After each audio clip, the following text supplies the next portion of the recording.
এ ভাই, এটা আবার কি শুরু হইল? একবার বলা হয় শেখ মুজিবুর রহমানের মুক্তিযুদ্ধের স্বীকৃতি বাতিল, এখন আবার বলা হচ্ছে না, গণমাধ্যম ভুল সংবাদ ছড়াচ্ছে।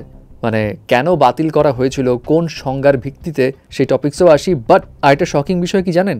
90,000 নকল মুক্তিযোদ্ধা রয়েছে আমাদের দেশে, যাদের পিছে বছরে সরকারের এত পরিমাণ টাকা খরচ হয় যে সেই টাকা দিয়ে 12.5 lakh piece iPhone 16 pro max প্রতি বছর কেনা সম্ভব।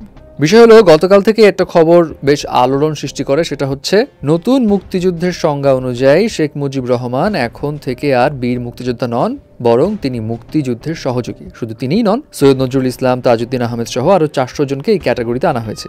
এবং মুক্তিযোদ্ধা কারা এখন?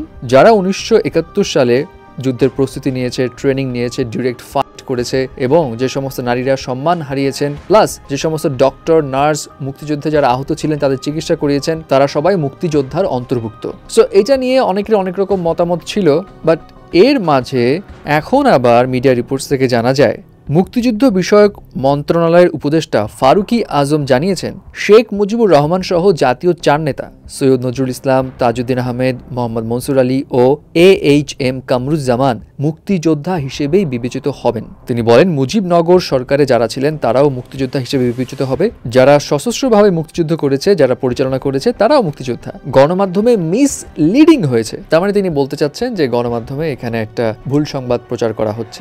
যাই হোক, কি আর করার। বাট এখানে আরেকটা বিষয় কি জানেন? হাস্যকর একটা বিষয় হচ্ছে, গণমাধ্যমের আরেকটা রিপোর্টস বলছে বাংলাদেশে 90,000 ভুয়া মুক্তিযোদ্ধা রয়েছে। বছরে তাদের ভাতা এবং সম্মানের পিছেই খরচ হয় 2400 কোটি টাকা। 1994 সালের তালিকা অনুযায়ী মুক্তিযোদ্ধার সংখ্যা ছিল 86,000। 30 বছর পর এসে অফকোর্স সেই সংখ্যা কমার কথা, কারণ অনেক মুক্তিযোদ্ধাই ইন্তেকাল করেছেন এর মাঝে।